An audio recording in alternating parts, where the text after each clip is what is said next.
It's hard to think that 3 years have already passed since the release of LEGO Star Wars The Skywalker Saga. The game released on April 5th, 2022, which is actually my birthday and is possibly the best gift I could ever get. It had the largest launch of any LEGO game ever, selling more than 3.2 million copies within its first 2 weeks, over 5 million copies just a couple months later, and many, many more to this day. Since its release, The Skywalker Saga has received a total of 13 DLC character packs, even though none of the characters in the packs talk. They also added a couple more capital ships after launch to make a total of 9, which are fully explorable and purchasable. On May the 4th, 2023, they added Luke Starkiller to the game, and then in July 2023, TT Games brought back the duplication glitch, which was previously removed from the game for breaking some people's save files. So now you can have a whole family of Mandalorians if you want, or a whole family of anyone. You can rebuild the Jedi Order, you can execute Order 66, or you can command the entire galaxy with an army of gonk droids. Since then, nothing has really changed for LEGO Star Wars. They never added the character customizer we love so much from previous LEGO games. But with the Skywalker Saga's 450 plus characters, 121 ships, 23 open world planets, 225 mini kits, 1,200 Kyber bricks, it is still easily one of the best, most impressive LEGO games ever made, and one of the hardest to get 100% completion. Hey everyone, it's Andrew. This is LEGO Star Wars The Skywalker Saga 3 years later, and if you haven't heard already, I just started a new channel focusing specifically on LEGO games. So go subscribe to me over on Bombastic Bricks, watch my journey to 100%, and tune in as I play other LEGO games as well, which will likely drive me as insane as this game has for the past 3 years. This LEGO game has done things no other LEGO game has done before. It's gone places no other LEGO game would go, such as including characters like shirtless Kylo Ren, who I use as inspiration for my gym goals. All the girls want Ben Swallow. At least that's what I tell myself. When the galaxy map was revealed for the Skywalker Saga, the first thing I fell in love with was not only the sheer amount of explorable planets in the game, but also the fact they were divided into sections, or sectors of the galaxy. Here we have the new territories, we have the interior with Coruscant, Jakku, and Takodana, we have the unknown regions with Exegol, Arc 2, Endor, we also have Greater Javan, the western reaches, the trailing sectors, the Arcanus sector, and the Rishi Maze, which is of course where we have Kamino. And then there's also the slice. There's just so much to see and explore and do in the Skywalker Saga, and it felt like loading this game up for the first time, you were overwhelmed with the sheer amount of content and characters. Each character also has their own unique idle animation, their own voice lines. Can we take a second to appreciate how elegant Emperor Palpatine's jumping abilities are? Look at that. He's so seamless. He should be a gymnast or something like that, with the way he can jump. His backflip makes him look like a professional diver.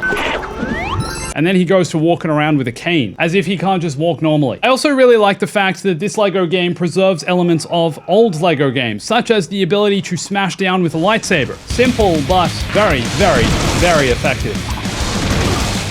Even simple things in exploration, such as being able to climb the Yavin 4 tower. This is something Battlefront 2 doesn't even let you properly do. You can climb the temple of Yavin 4 all the way to the top, which I will now demonstrate, of course. Now, yes, of course, this game isn't without its flaws. I want to point one out to you as soon as we get to the top. Not only that, I do appreciate that they've given each character a different class. And each class, of course, acts differently with different abilities. The Death Star is literally hovering above Yavin 4. I feel like I'm in A New Hope, and we're all about to die. You can even hear the wind as we get higher and higher. Oh my gosh, I forgot this game had like awful platforming puzzles as well. Why do these move? Why? Why make me anxious? Oh my gosh, I don't like being up high. I've been playing this game for 3 years, and I'm still so far from achieving 100% of the game. There is still so much to collect and do, and yes, some people have the criticism that at times the game can feel empty and lifeless. I completely disagree. I think if you have your own fun in this game, there is so much to see and explore. And look at this. We are at the top of the Yavin 4 temple. How many Star Wars games let you get up here and do something like this? Look at Yavin above there, the red Yavin planet overhead. This is crazy, man. What a game. What what an underrated video game. I still think to this day, LEGO Star Wars The Skywalker Saga doesn't necessarily get the love and appreciation and respect it deserves. And part of that might be because of simple things like the fact Jango Fett, Boba Fett, and any other jetpack kind of character don't really have a proper jetpack. Let me demonstrate. This is the extent of Jango Fett's jetpack. That's all it can do. It's essentially a slightly glorified jump, and then it ends. Unfortunately, this means that if I jump off here... Oh, Jango. Oh, what's that? Your jetpack malfunctioned, and now I have to fall literally all the way down to the bottom of the Oven 4 temple.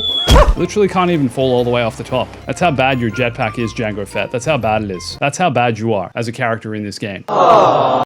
Part of what's great about this game as well, and what no other Star Wars game has really ever done, even outside of just LEGO Star Wars games, is the ability to jump to light speed and travel between open worlds and planets. Feeling like you can just suddenly rock up at a place like this. The Lars homestead, Luke's home on Tatooine, that's eventually burned to the ground. But it's still here in its tactile form right now. The fact it's all here in LEGO form is just so much fun. And we can also do things like put C-3PO in the oil bath. Ridiculous. One thing I do miss from old LEGO games is the fact that you can only really split protocol droids in half in this game. They're actually invincible. But you can't actually cut off individual arms and legs and the head as you could in the old LEGO Star Wars game. So I miss that. But we're going to leave C-3PO in half. I don't think he deserves to be a whole 3PO again.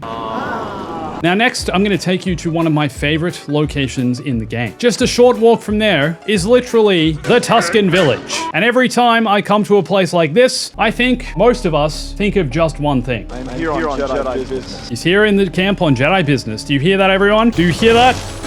Interestingly, the Tuskens in this village, for whatever reason, don't retaliate, which is a bit disappointing, to be honest, because some of the other ones outside of the village do retaliate and actually attack you and defend you, but these ones are just here to be slaughtered like animals, and not just the men. Now this here is one of my favorite locations in the entire game. This is Ben Kenobi's house on Tatooine, which is actually next to a pod racer circuit. You can see pod racers flying by. Now let's go visit Obi-Wan inside. Obi-Wan, now that's a name I've not heard in a long time. Your father asked me to give you this.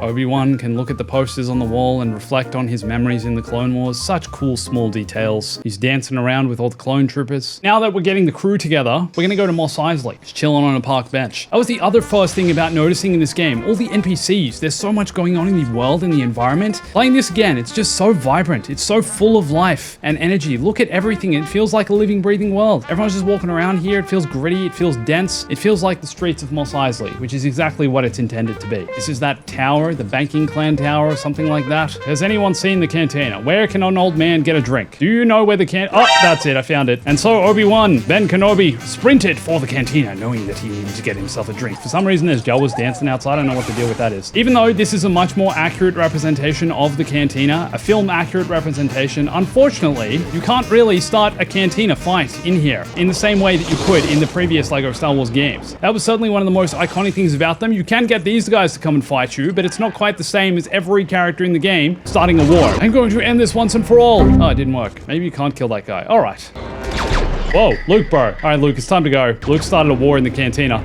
Let's switch to a ship like the B-Wing. How awesome is it? The vast array of ships, all the different types of ships they have. You can fly the B-Wing. Ah, so good. Oh, my ship is coming apart. Obi-Wan is sitting on the outside of my ship. This is one of my other favorite parts of this game. The fact you can have random encounters with these gigantic capital ships, and I can literally now go and attack that and take it down. Let's do it. This is like Star Wars Battlefront, Star Wars Squadrons, all in the one game. It feels like the open world Star Wars game we always wanted, and yes, it is in LEGO. Sure, maybe it is emotion breaking at times, but it's so much fun. Look at that. I will never stop being impressed by this game. They even come at you with fighters. They're putting up a defense. I would love if this game also had a first person mode, and you could fly in first person, witness what it's like to be in the cockpit of all these different ships. Nearly destroyed everything on the ship itself, yes. Take evasive action. The manual rolling, the control you feel you have over the ship as well. The ability to just spin around, do what you want. So good. Some people were also disappointed this game never had online. I can't imagine how big a game it would have been had it also had online. I feel like they would have had to make some sacrifices because remember, this game was delayed, what, 2-3 times before it released? Originally it was supposed to come in 2020, didn't come out for at least another 2 years. There we go. We did it. We've destroyed a What a game. You can literally take down a capital ship like a Trade Federation ship. I'm not even going to touch on some of the story missions, some of the cool stuff you can do in those today. But what I am going to touch on is the fact you can travel to the Jedi Temple on Coruscant. Before we go to the Jedi Temple, I just want to point out that you can wreak absolute havoc on the poor citizens of Coruscant. Here they are, just going about their daily day. Meanwhile, I'm coming at them in this thing. And so Kit Fisto walked his way up the steps of the Jedi Temple, ready to meet with his other Jedi Master mates. Here we are, we have the Great Hall. Now, one of my favorite locations in the game is also not only the Jedi Temple itself, but the library location. Look, we're literally in the Jedi archives in the library. Archives should take care of themselves. Should they, though? Isn't that your job? You're supposed to be here to take care of them. You're a librarian. If an item doesn't exist in our records, it does not exist, does it? Now, one thing I will say, I wish NPCs in the world were more hostile towards you, because sometimes it feels like you can attack and do crazy things and everyone is just scared of you. You noticed that previously on Mos Eisley. You noticed that also on Coruscant, on the streets, and even in the Jedi Temple. If you start attacking Jedi, they just start crying. Where are your Jedi ways? Kit Fisto realized at this moment he had to become much more of a Jedi teacher, much more of a mentor to some of these Jedi. He did what he must, executing Order 66 as Kit Fisto. Here we also have the Jedi Council chambers, where you can literally sit and hold your own personal Jedi meeting with Jocasta Nu, who should be in the library taking care of the archives. Isn't that right, Jocasta Nu? What are you doing in here? You're not allowed in the meeting. Get out. Okay, I'll leave. Don't feel like spending time in the glitzy federal district of Coruscant? No matter. You can go to the seedy underworld of the Uskru district and even go get a drink from Dex's Diner. There it is, Dex's Diner in the distance. Hello, Dex. Can I please have a cup of Jawa juice? And can you tell me about Camino and technology? Adjusting your jaw there, I see. Where you going, bro? He's going to talk to his droid, whose name always eludes me. What's Dex's droid's name? I have no idea, honestly. No idea. You can tell me in the comments below. And scold me for never remembering! Let's see if we can slide our way into a booth. As Dex. Can't fit that fat belly in there, can you, Dex? All right, we're gonna leave Kit Fisto and Dex here to catch up and reminisce and become friends, I guess. But while Kit Fisto and Dex were enjoying a cup of Jawa juice inside Dex's Diner, Obi-Wan and Anakin had traveled to the far reaches of space. You will try. And therefore, Anakin won the lightsaber duel between Anakin and Obi-Wan on Mustafar. Obi-Wan, you like explosives, right? Stop. Oh, what a throw. Look at this. This is Lego Star Wars, everyone. Lego Star Wars game. Anakin and Obi-Wan continued their duel, but it was Obi-Wan who would prevail in the end. He sliced Anakin to pieces, and then Anakin became completely burned on the side of the lava river of Mustafar. And that exists in the game. The different skins of the characters, man. You can play as charred Anakin, burnt to a crisp Anakin, which doesn't really make sense, because by this point, he shouldn't have one arm and two legs. He's technically lost all his arms, because his other arm is cybernetic already. But here we are. Go for a swim in the lava. Now, after defeating Anakin, Obi-Wan noticed something in the distance, a giant Rancor. You might not be able to ride the Rancor in the game. You can certainly destroy everything as the Rancor, though. Oh. But one thing you can ride is the Gonk Droid. There we go. Seriously, like, what the heck? Pure joy and fun. And so Obi-Wan rode all the way home on his new friend, the Gonk Droid. For some reason, the Mandalorian and Grogu have now shown up on the planet Camino. They're going to inspect the clones that still remain on this planet and go say hello. And at this point, for the first time in this video, I'm going to use the duplication glitch. How's it going, boys? I see you're in fine form. Let me see how many of you can take it out at once. More ha ha ha. And this is a great example of where a game bug becomes a game feature. I'm so glad the developers added this back to the game in a safe way. This was such a surprise when they added this back, and now it's here forever. It's here to stay. You can duplicate a total of 15 characters and create as much fun as you want. Boys, can you show me your little brothers? There they are. There's some down there learning. This isn't Boba Fett's room where he grew up, but it's close to it, and it looks kind of depressing. No wonder he turned out the way he did. Did I say you could come in here? Yep, get out. Get out. Thank you. Boys, our mission is simple. Travel to every planet in the galaxy and complete galactic domination. I don't sound like the Mandalorian at all. Let's do it. And here we are, exploring the streets of Theed Naboo. How beautiful that you can just go straight to this location from the last. Straight from the cloudy, rainy, depressing homeworld of the clones to the sunny, beautiful tourist destination of the Naboo. A battle droid! Knock him down! Oh, the Great Palace, here we are. Look at it. It's like it is in the movie. It's all here. You can go to this place in Italy as well. Italy or France? This one. Good question. Or Spain. I don't know. I see the throne up there. I have to sit on the throne. I'm a clone trooper, the first clone trooper, queen. I'm the queen of everywhere. What's that? Word coming from Lake Payunga. They're in trouble. We must travel there quickly. Let's go to the submarine. Yay, the Gungan city. Let's travel there. And so the clone trooper took the submarine to the Gungan city. I'm pretty sure this is the first Lego game that ever recreated the Gungan city. Like you can explore the whole Gungan city. Oh my gosh, it's all here. Look at how big it is. There's so much to explore and see and do.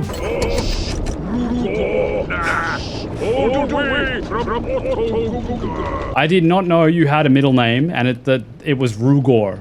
Boss Rugor Nass, best character. My gosh, Boss Nass. You can also shoot with this stick, which is great. And let's put an end to Darth Jar Jar before he even becomes a thing. Darth Jar Jar, if you notice, has his own running animation that no other character in the game has. He always runs like he's afraid. His tongue sticks out at certain points in time. Now he is running because he is pretending he is not the Sith Lord behind everything, which we all know he is. Here we are on the edge of Lake Payunga, and now I will dispose of you, Boss Nass, because I am truly the Sith Lord behind everything. Oh. He just killed him with his tongue. Did you see that? Have you ever wanted to own your own Death Star? Well, Lego Star Wars Skywalker Saga lets you do exactly that. All right, Tarkin, come on. It's that Death Star. We gotta go choke some people. That's generally what we do on the Death Star, is it not? This hangar is a mess. Can someone clean this up, please? It's a disgrace. We built this multi-billion dollar Death Star, and the hangar is a complete mess. Tarkin, it's your responsibility. Clean this up, bro. Did I say we could put pot plants in the Death Star? I did not. Did the Emperor approve of this? No. No pot plants.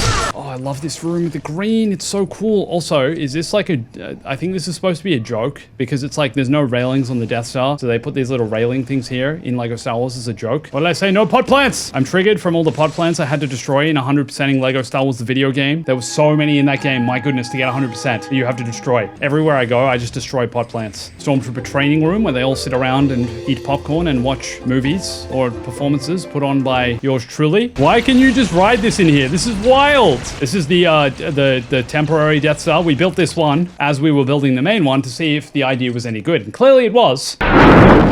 So while Vader was busy destroying pot plants on the Death Star, his son, Luke, was training the young Jedi Rey as the last hope for the Resistance. I'm gonna hit you with my stick! Alright, come Rey, we must train. If you want to become a Skywalker, we must train. This version of Luke also can't use the Force, which is surprising. Rey, can you get down from there, please? That's my spot. Please? Yep, see you later, Rey. Oh, poor Luke, he's getting old, he's got the sore back going. You reckon you can climb this, Luke? This has to be one of the simplest, one of the most fun gameplay features of LEGO Star Wars Skywalker Saga. You can climb to the top and just appreciate the view. And then you have characters like Claude, who should have never climbed to the top of here, but somehow finds his way himself at the top of here and somehow finds his way into the game. But it's amazing. We have Claude, possibly has my favorite walking animation in all of the game. Let's see what happens if we jump off the top. Whoa, it's Misty. Kylo, you must go to the Dagobah system. There, you will meet a Jedi Master who will finally teach you how to put a shirt on. That's what Rey said to Kylo when she saw him shirtless for another time. And so Kylo, of course, decided to travel to Dagobah. Okay, this ship is kind of scary, honestly. Some of the sequel ships honestly aren't that bad. Some of them I really hate. This one is kind of cool though. So when walking through the swamp, Kylo Ren noticed a house in the distance, built into a tree. There was something over there. He needed to get a closer look. Perhaps this was where he could find the Jedi Master he was searching for. Upon stumbling into the Dragon Snake Bog, Kylo Ren came across something he never thought he'd see before. Yoda and Yaddle, together, husband and wife. Yoda gave shirtless Kylo Ren some advice he would never forget. Short life is, Kylo. Go and be with the ones you love. Ask her out, Kylo. Take the chance. Ask Rey out. She likes you, especially when you put your shirt back on. Take it from us. I always wear a shirt. And so at this point, Kylo knew that he had to seize the day and go and ask out the girl of his dreams. Master Yoda was right. If he and Yaddle could be happy for 900 years, he too could be happy with Rey. Kylo traveled to the planet of Cantonica, where he knew he could find the Cantobite Casino and could potentially find Rey gambling. I don't know why she's gambling, probably trying to save up some money for the Resistance. And finally, he could ask her out. So Kylo made his way into the casino. Don't own the shirt. The breeze. It's liberating. Kylo fumbled it. He needed to put a shirt on. Rey had evolved to this point. She had become Rey Skywalker. Whoa, why is she still wielding a blue lightsaber? What? I thought I put the yellow lightsaber version on. Rey Skywalker, I don't own her yet. I had to buy Rey Skywalker. I'd buy, collect. Something doesn't feel right here. Yes, it doesn't. I like how they made the Rey Skywalker one say that. That's self-aware. Something doesn't feel right here. Attack! Interestingly, Rey's first move is a stab. You know what other character has a stab as their first move? Oh, he doesn't have a stab as his first move, but he does stab at some point. Well, a stabby is a very Palpatine kind of thing to do, so clearly I don't know what I'm talking about, but I thought that stab move was like an indication that she is in fact a Palpatine and not a Skywalker. The subtle hints the LEGO Star Wars developers drop in the game. Alright, Palpy, now that you're here, you want to gamble with me? Kylo raced off because I told him to put a shirt on, and he doesn't like me anymore. Let's make some money! I'm gonna destroy your piano, woman. What are you gonna do? What instrument are you gonna play if you don't have a piano? There you go, Rey's just become a big bully. You have done well, Rey. I am proud to call you my granddaughter, but we could do something better about that outfit. And so Palpatine convinced Rey to get changed, and change her lightsaber as well into something much more fitting for her true dark side nature. All hail Empress Palpatine. That's right. I mean now. And she has a double-bladed lightsaber, which even has its own animations. It's an unstable blade similar to Kylo Ren's. So, be afraid. There we go. Okay, Rey Palpatine in the house, everyone. Wasn't even real. Not even a real character. When are they going to introduce the multiverse to Star Wars? Isn't that going to get so confusing if they did that? Oh my gosh. Now, before any trailers or information was really known about LEGO Star Wars Skywalker Saga, people were speculating whether this game would have real voiced lines or the characters would mumble and grunt just as they did in the original LEGO games. Well, ¿por qué no las dos? The developers heard this, understood this, and gave us both. They put both a mumble mode and real voice lines in the game. So now I'm going to attack Palpatine and see what he has to say about Darth Plagueis the Wise. I couldn't agree more, Palpatine. I could not agree more. Who talks a lot? Let's go Urail Poof. Probably one of my favorite Jedi ever. That whole sentence is just That's how you say hello there in mumble. Let's go to Kashyyyk. Did you ever hear the tragedy of Darth Plagueis the Wise? No. It's like we're speaking Geonosian. Let's bring out Poggle the Lesser, my favorite Geonosian. Oh my gosh, I can't believe he hasn't made an appearance in this video yet. What, you say nothing to me, Poggle? Speak! Poggle doesn't speak, what? If you haven't played LEGO Star Wars in a while, I'd really recommend it. There is so much here to love and enjoy and explore and cause chaos. And if you're up for chaos, definitely come check out my new LEGO channel. Subscribe and stay bombastic.